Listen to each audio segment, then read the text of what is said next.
Hello, good morning. Welcome in to another episode of Good Morning Nasdaq right here on the Clover Trading YouTube channel. It is Friday.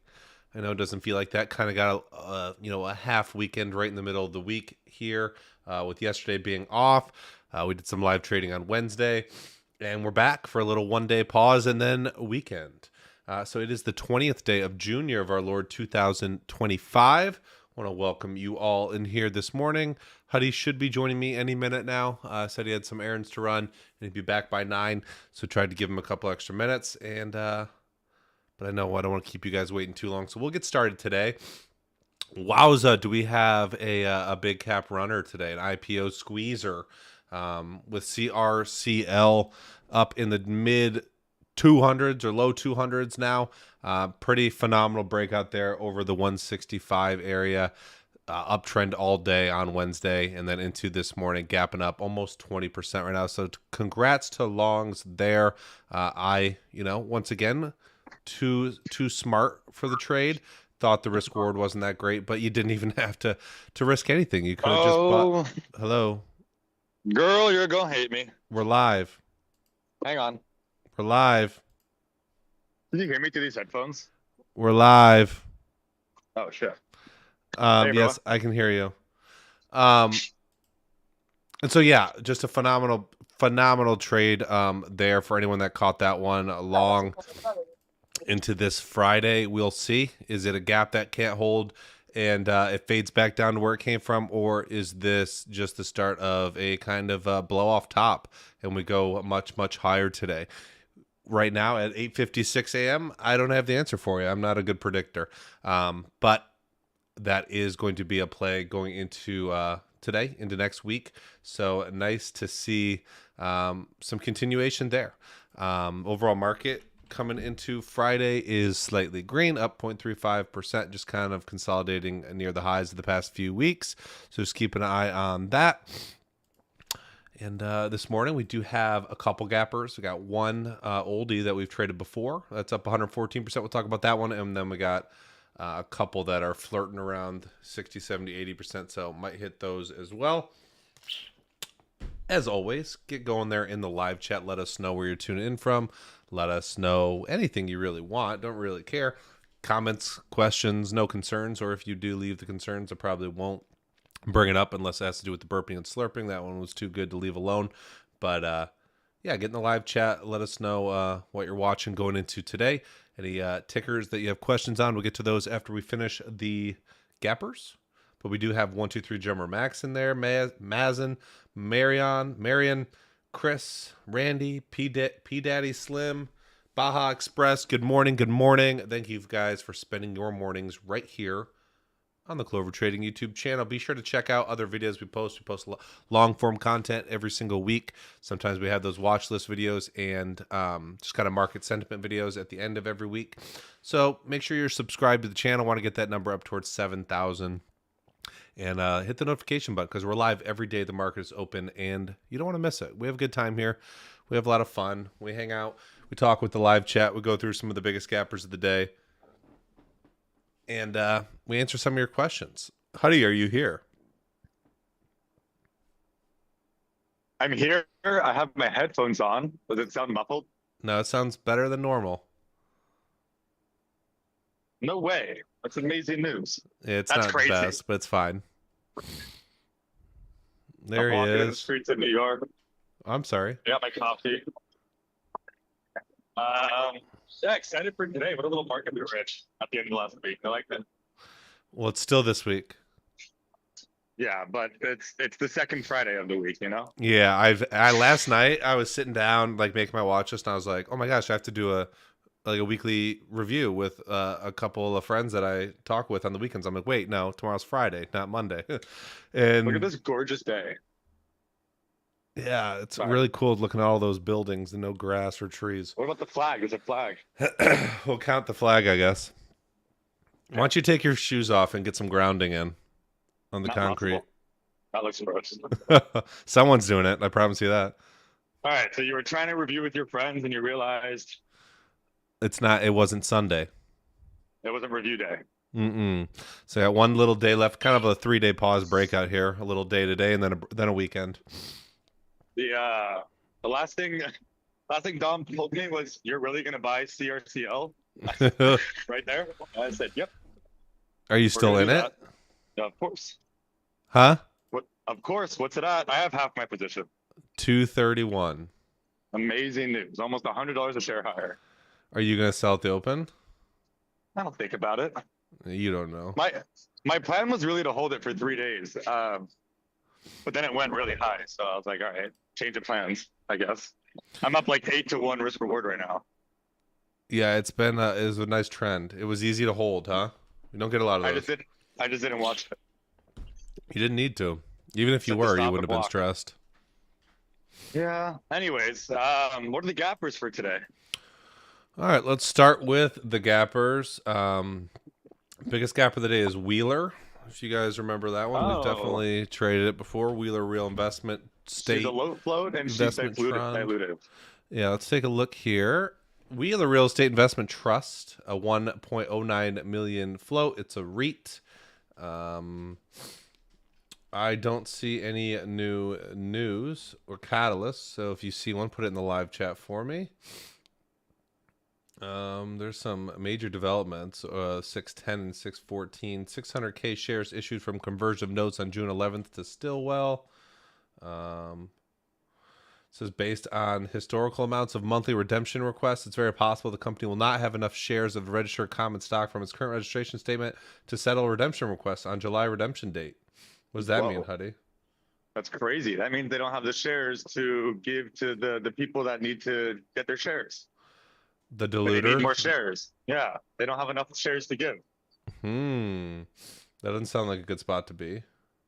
Sounds like a problem if you want your shares. Cash position, they are cash flow positive. It says, let's see, they have one warrant outstanding on all of these. I don't really know what this company does, but I know they've been redeeming these shares for like 2.5 years at cheap prices. The stock just keeps going down because of it. Yeah, it says they're pending effect for a Series D convertible preferred at a conversion price of $5.13, updated a couple weeks ago. And that's about it. Yeah, let's take a look at the daily chart. We've seen this one run before. While they've either reverse split it or just weirdly turded. But we got some resistance on light volume in the 780s. We have a gap and crap day on okay volume back in April with they've had to have split or something. I don't remember this being expensive. They dilute and they split. They dilute and they split. I'm looking for that split. I'm not seeing it right now, but I feel like they definitely did. This stock wasn't this high priced. And so a little gap and crap day there. A red day with a wick into the sky there. It's hard to go back much further once we're at $7, and I go back a couple months and we're in the $500, $600 area. So smallish float, higher price, medium price stock this time around. There is some resistance overhead. Volume today is much higher than what any other day we've done in the past few months that we've tried to get some momentum going, but the stock has had a hard time running and holding its gains. We'll see if this new formula of low float and medium price helps out. Let's see if anyone has news. Huh? What's it at? 750. But it looks like it's at like 0 cents on the chart. Like, like you can barely see it. And yeah. And what do you have for the float? 1 million. That's cute. Yeah, so draw your line here around $8. Even the volume today much bigger. Let's see what pre-market looks like. Probably some afternoon spikeage in after hours on Wednesday. Gap up this morning going sideways. So we'll kind of see what this is made up from the low 3s into the mid 7s, up over 100% right now.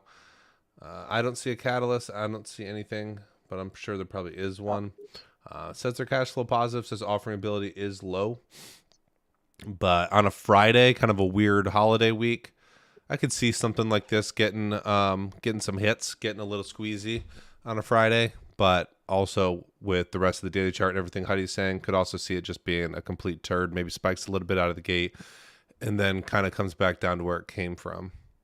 Like fundamentally, I think this is a horrible stock for long-term like value, right? Like I do think this is going right back to where it came from. It just depends on whether the low float's going to low float squeeze first, which I hope it doesn't, because I will probably short this at some point today. All right, that's Wheeler. That's your biggest gapper of the day, up 117%. Kind of a slow day for gappers. Kind of makes sense when you look at a random Friday squeezed in between a holiday and a weekend. Maybe there's just less people wanting to be here nice and early this morning, and kind of shows. Don't really have too much on watch. We'll talk about DFLI here. Dragonfly. Oh, I remember that one. Dragonfly Energy. So probably hopping into the sector Momo from last week. Let's see if they have any news. I don't see any news. They did earnings a month ago. They are 6.87 million float in the electrical equipment and parts industry. Deep cycle lithium ion batteries. Okay, don't see a ton related to the sector. Negative 0.8 months of cash left. I have a June 2023 S1 offering priced at 20 million. Exercise price at $2. We're at 37 cents right now. Some warrants at a penny from January. From what I'm seeing is that preferred stock financing from February and again in April. That stock can be converted at 90% of the lowest VWAP in the last 10 days. So 32 million shares can be converted at 20 cents. So that is in the money. Okay. In the money. Another cheapie, similar to if like the last week we've had some cheapies, or the last 2 weeks. They faded quite well, haven't they? Pretty nothing chart though. Top left to bottom right. Over the past few years, I don't see really any intriguing days. No big volume days. So today in pre-market, we've already done 160 million. So much more than we've done any day in the past few years. Obviously, top left to bottom right, just fading to our low prices now of like 18 cents, and now bouncing back right now. Yeah, not a ton to really talk about. Consolidated near the highs right now after a nice morning spike here in pre-market. Just up a low 73%, so not like mouth-watering or anything. I don't see a catalyst. Maybe you guys have one, but I don't see one. Yeah. I don't know. What are your thoughts here on a low-priced gapper without really any reason to be up right now, but doing pretty good volume? I mean, like, again, I don't necessarily like the gapping craps from this range of price, but if I'm putting some intuition behind it that I have because I'm being forced to. This used to be an OTC stock that uplisted. I used to trade it back in 2020 and 2021 with Dom. And like, I don't think that's a good situation, that it's just done nothing but fade back to the pennies ever since. You have 32 million shares of dilution priced underneath where the stock is currently trading at. So that's like at least 2 bearish knocks on this stock. I don't know. I feel like I lean a little bit bearish, but again, I just don't like the price range to be short selling 30-cent stocks. Like they just trade so much volume that it can get a little overwhelming. And it doesn't matter what it is, like right cocktail, right mixture, and they can squeeze it. So that's kind of my thoughts. Yeah, I don't have anything too crazy. Not a lot of behavioral history here to go off of and go, when the stock gets volume, when it gets news, when it spikes in the pre-market, how does it respond at the open? Don't really have a lot of that. There's been some volume the last few days, but it's mostly just been selling volume that's taken us from like the 30s where we are now down to the sub 20 cent area. So not a lot of history here, not a lot of reason to think one way or the other. We'll kind of just see how it goes, but it's a 37 stock or an 18-cent stock, now a 37-cent stock for a reason. And we'll see what she does today. See if the volume continues to increase and we have a 500 million to a bill type of day, or if this just doesn't get any momentum and we kind of fade off. Alrighty. I'm leaving to France today. I'm sorry about that. Randy says, did I lose your screen share? Mine's just black, or is that anyone else? Someone else let me know in the comments if that's also the case. I believe it should be fine. But all right, let's take some questions and we'll get on out of here.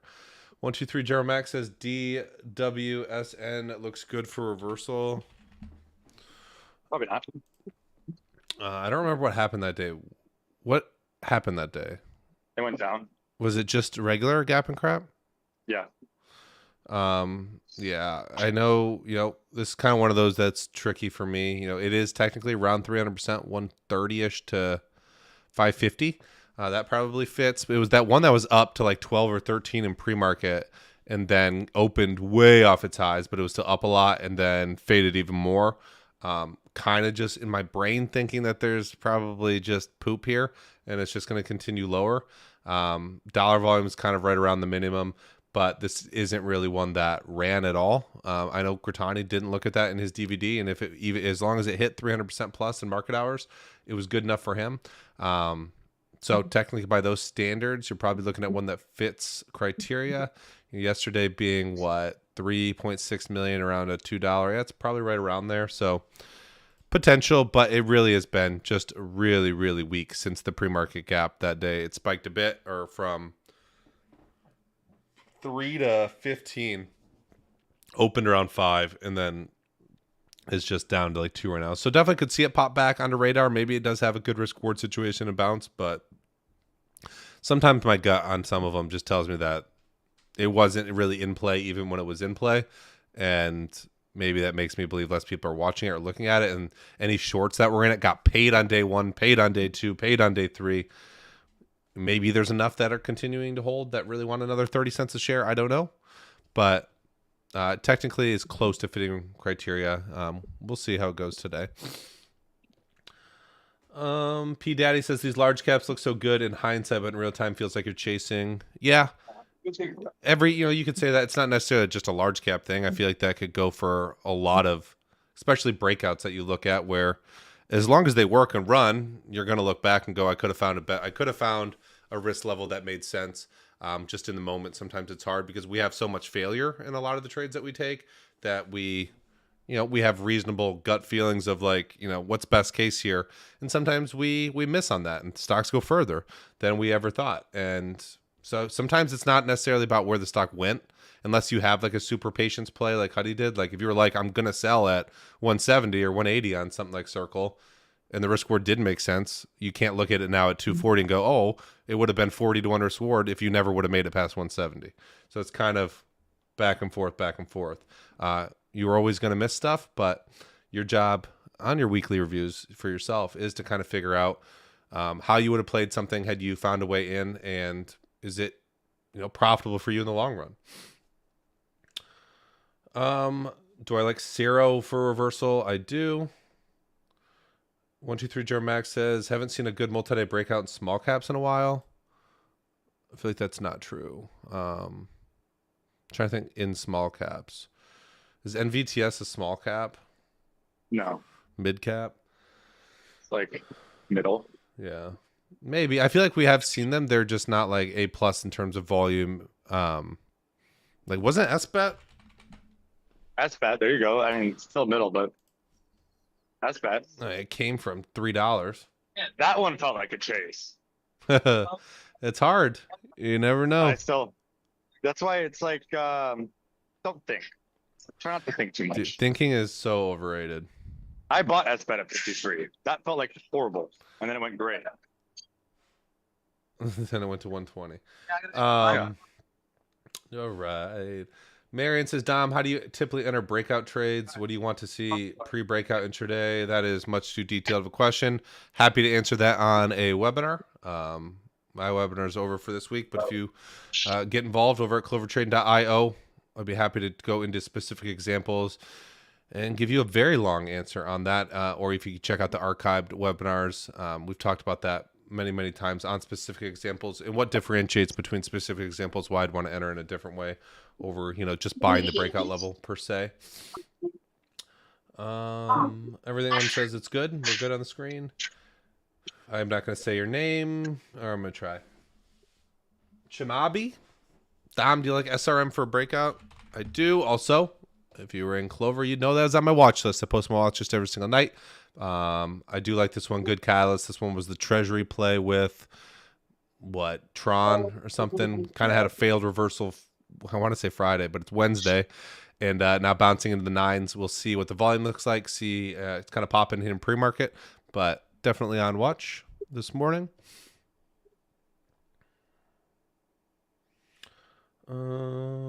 Mazin says, is it too early to hit Wheeler short at these pops over $9? Do you usually wait till open?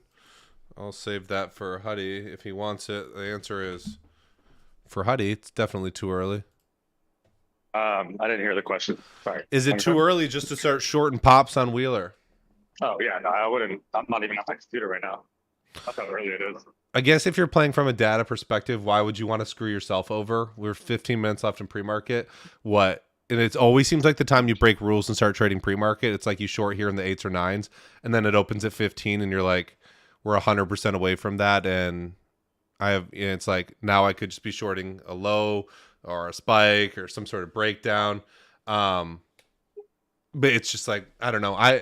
That's always been a thought, and every time I do it, it ends up biting me. Every time I buy first screen days reversals in pre-market, every time I buy breakouts in pre-market, it's like, if my pattern is based around market hours, am I really benefiting myself that much getting involved in pre-market?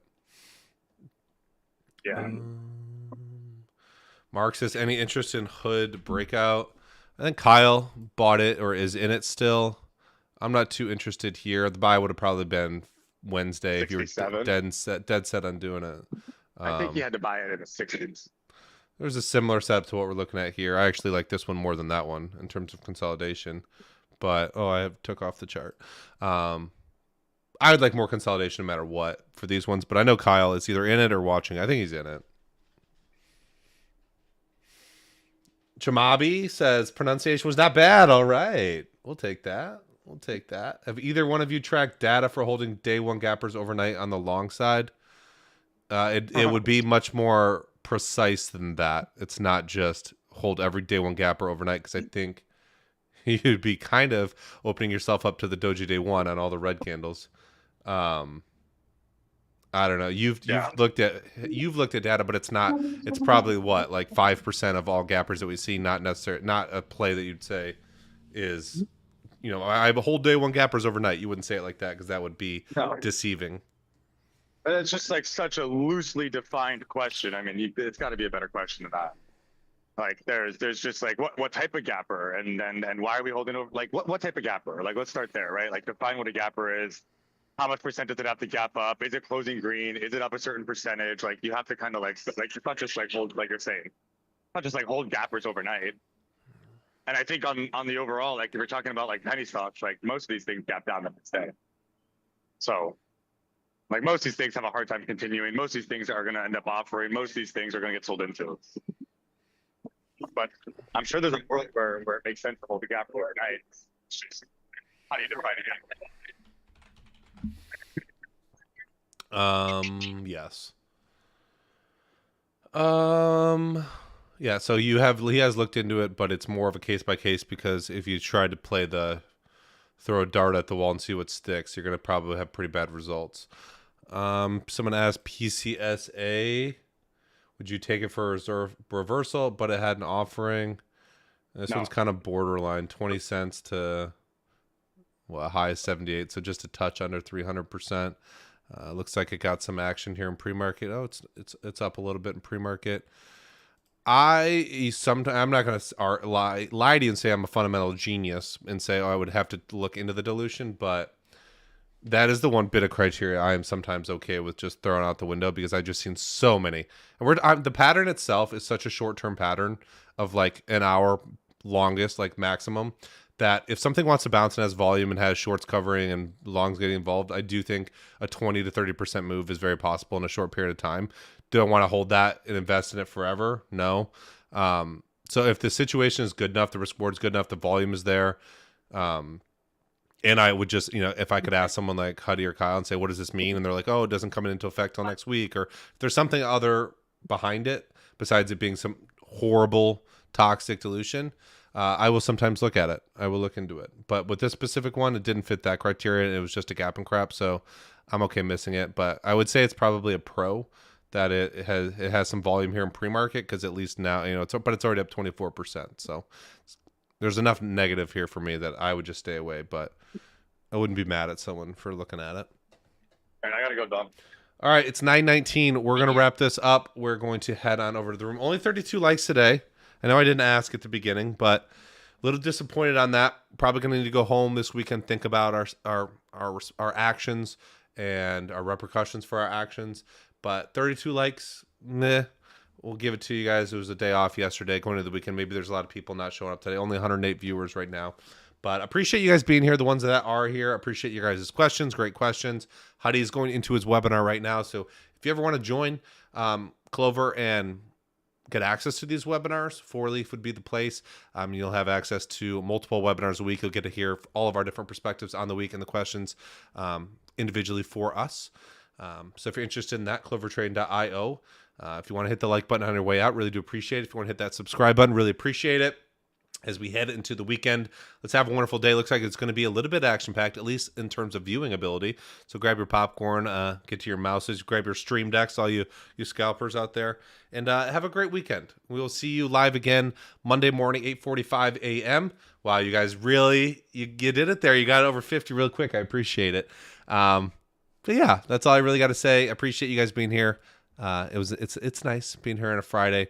We'll see you Monday morning. I'm going to head on over to the Clover room right now and have a wonderful, wonderful Friday and a wonderful weekend. We'll see you in the next one.